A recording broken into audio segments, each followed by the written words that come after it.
In our everyday lives, it's important to recognize the value of keeping certain aspects of our thoughts and experiences private. This concept isn't new. Even the ancient Stoics understood the power of discretion and the wisdom of silence. They believed that not everything we think or feel needs to be shared with the world. As the Stoic philosopher Epictetus famously said, "There is only one way to happiness, and that is to cease worrying about things which are beyond the power of our will." With this insight in mind, let's delve into the 7 things that Stoicism teaches us to keep to ourselves in our pursuit of wisdom and inner strength. I encourage you to watch till the end, because each point is crafted to uplift you, and don't miss the takeaways and bonus tips at the end of this video. Please support the US by liking, sharing and subscribing to join unique, like-minded people like yourself. Now, let's begin. 1. Refrain from speaking ill of yourself. So, picture this. You're chilling, minding your own business, when suddenly you catch yourself saying, "Man, I'm terrible at this." Hold up. According to the Stoics, that's a big no-no. Like, imagine Marcus Aurelius rolling his eyes and saying, "Don't be caught whining, not even to yourself." Why? Well, it's all about protecting your mental mojo. See, when you're constantly trashing yourself in your head, the whole "I'll never get this right" routine, you're basically giving your self-esteem a roundhouse kick to the gut. Not cool, right? Those negative vibes. They're like quicksand for your motivation, dragging you down and hindering your growth. So, instead of playing the self-pity game, it's time to switch gears. Picture yourself as your own hype squad, cheering you on like a coach on game day. Repeat after me. I am capable of slaying this dragon, and if not today, then tomorrow. No biggie. By flipping that inner dialogue from "I suck" to "I got this," you're not just boosting your confidence, you're becoming a certified Stoic ninja. So the next time you catch yourself throwing shade at yourself, remember, you're on a journey of self-discovery and growth, my friend. Embrace your potential, celebrate your wins, and keep rocking that Stoic mindset like a boss. 2. Refrain from boasting about your progress and advancements in personal growth. So, imagine you're on a quest for self-improvement, channeling your inner Stoic like a boss. But hold up. Before you start blasting your progress on every social media platform, let's take a page from Epictetus's playbook. Imagine Epictetus, okay, maybe not quite, the OG Stoic guru, dropping some truth bombs about how to level up without turning into a braggy billboard. He's like, "Listen up, folks. When you're hustling to be your best self, keep it on the down low."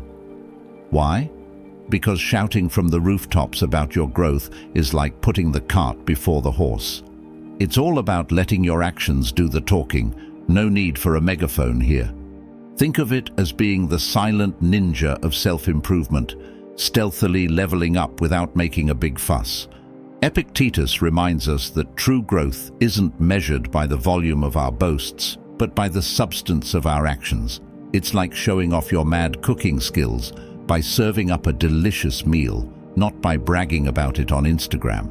So, instead of turning into a self-improvement hype machine, let's keep it humble, folks. Focus on putting in the work behind the scenes, and let your results speak for themselves.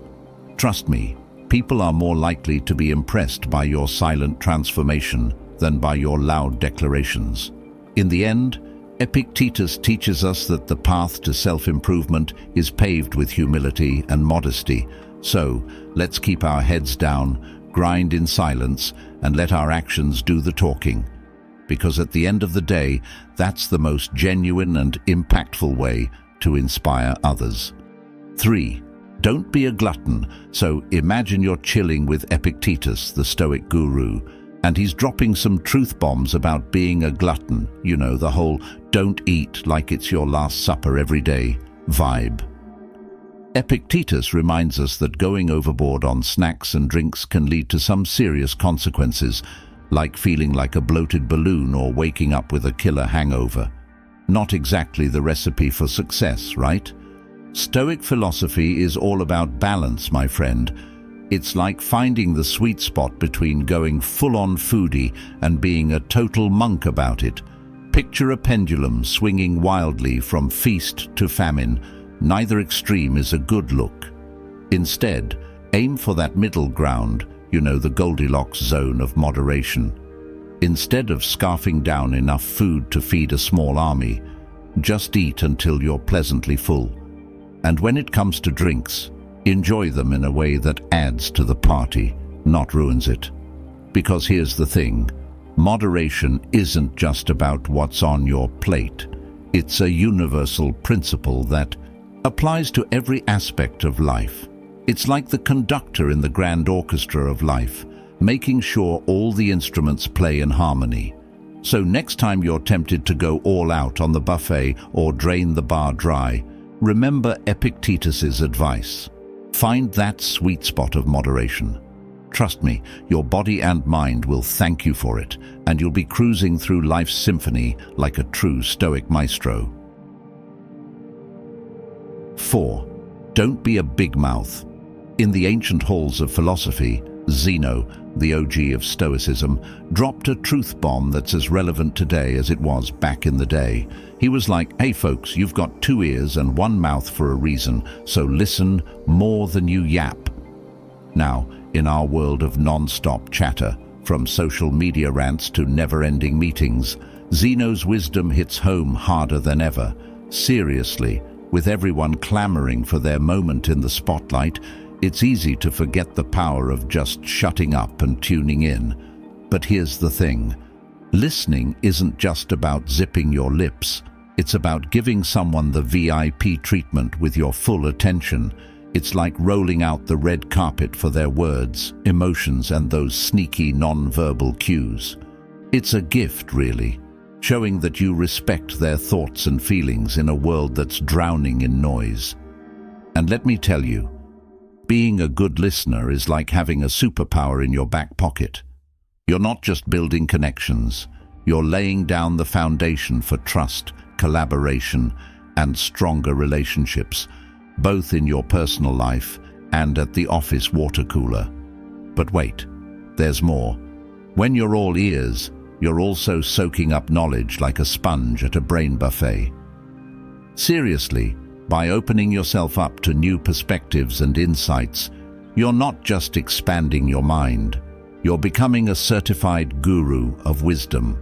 So, the next time you're itching to jump into the conversation, take a page from Zeno's book and hit that mute button on your chatterbox.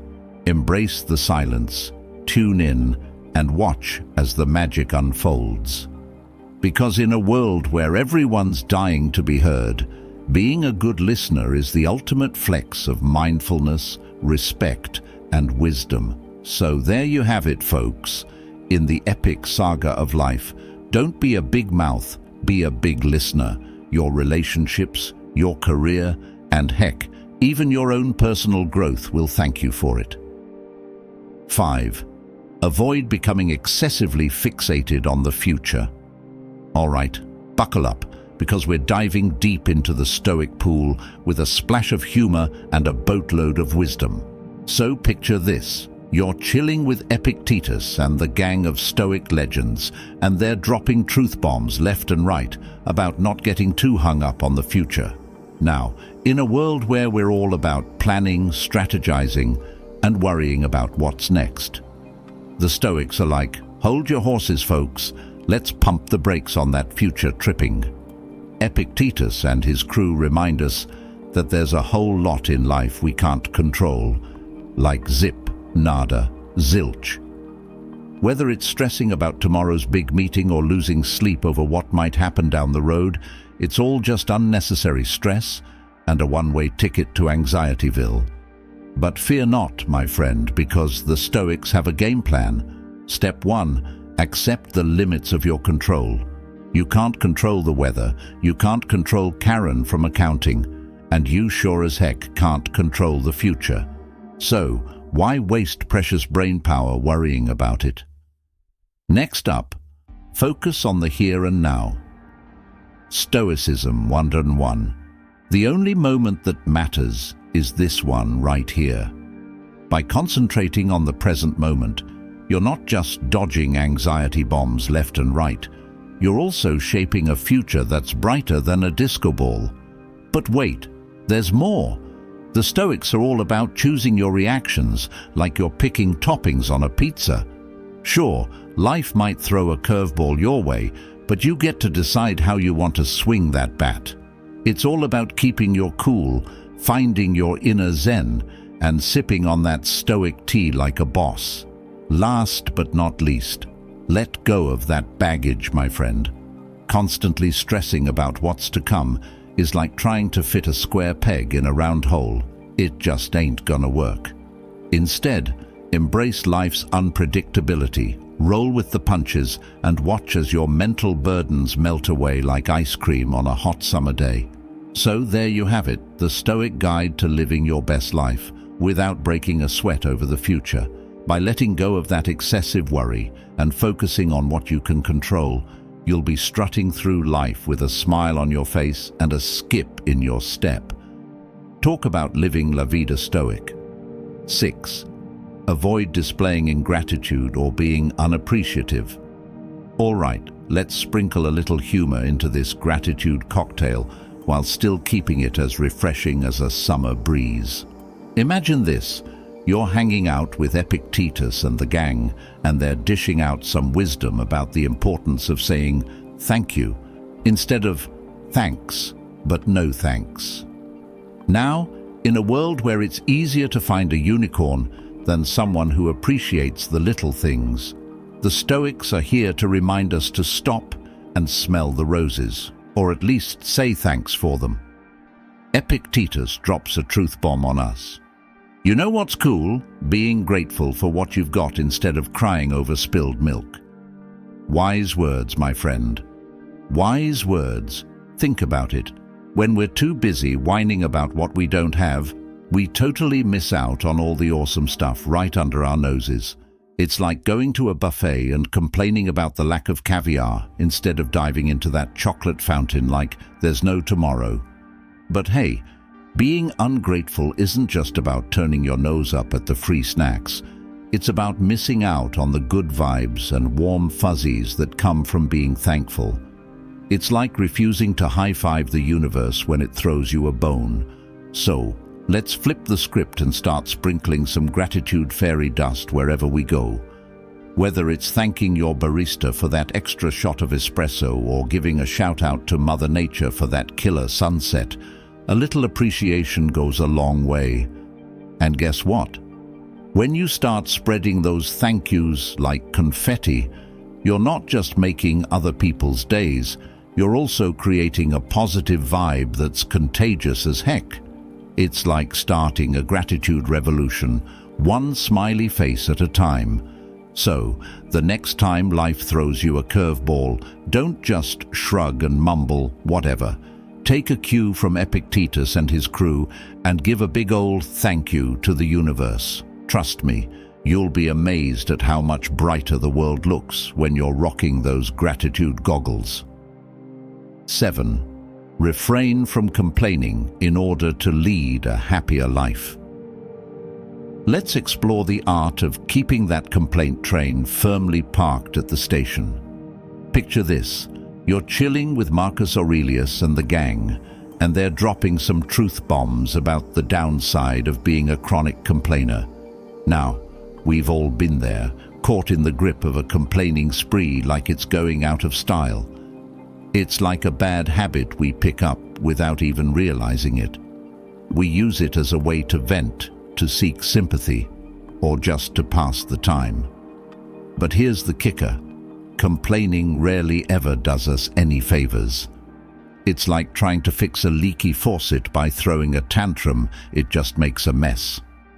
Marcus Aurelius hits us with some wisdom. Very little is needed to make a happy life. It's all within yourself, in your way of thinking. Translation: Happiness is an inside job, folks.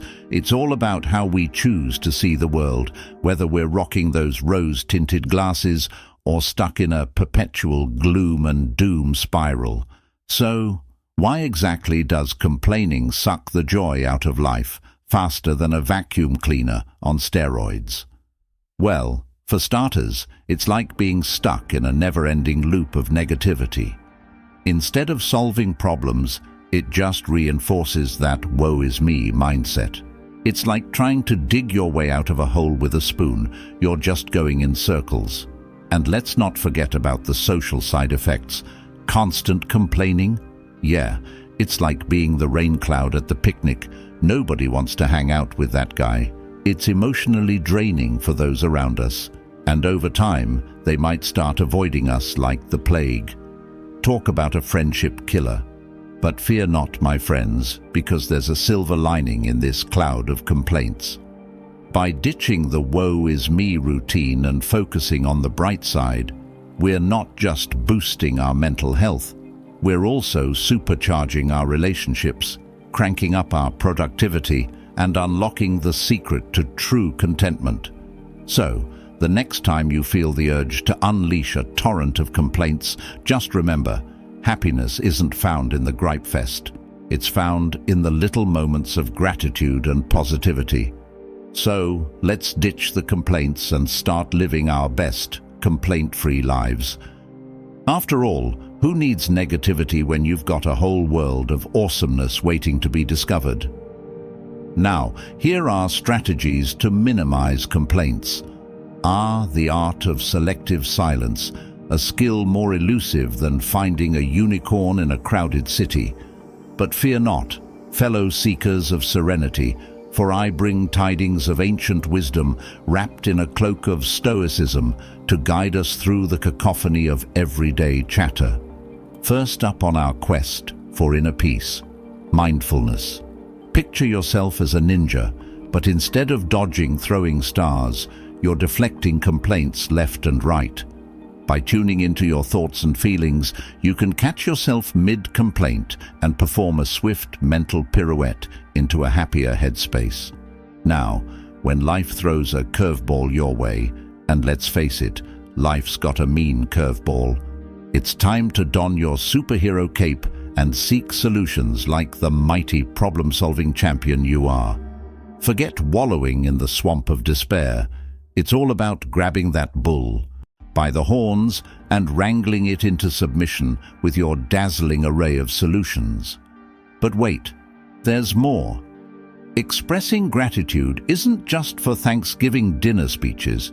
It's like sprinkling a little fairy dust of positivity on your life. So, why not make it rain gratitude every chance you get?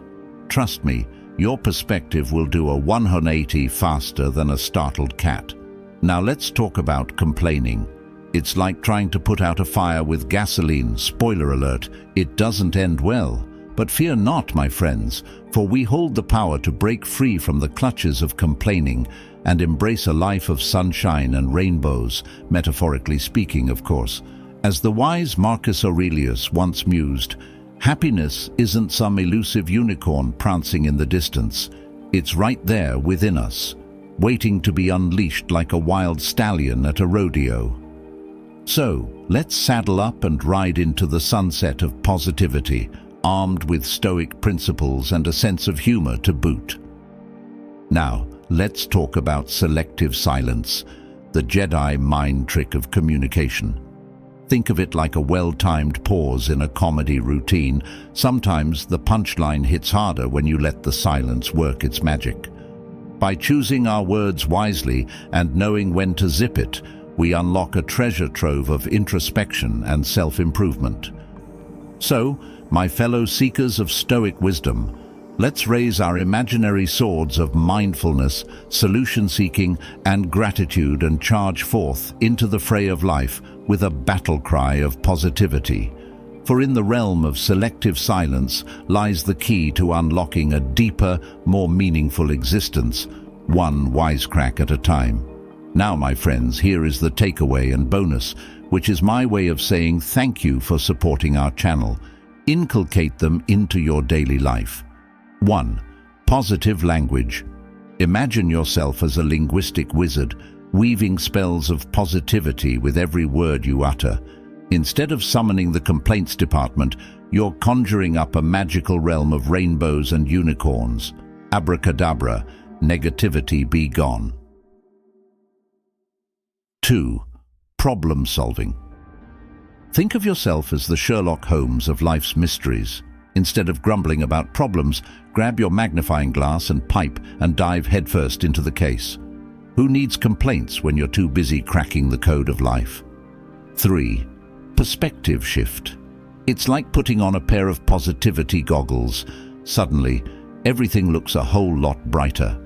When life gives you lemons, don't just make lemonade, throw a lemonade party and invite everyone over for a good time. 4. Empathy. Walk a mile in someone else's shoes, they say.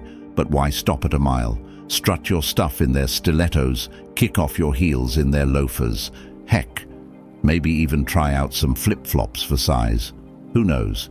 You might just end up with a newfound appreciation for their perspective. 5. Limit venting.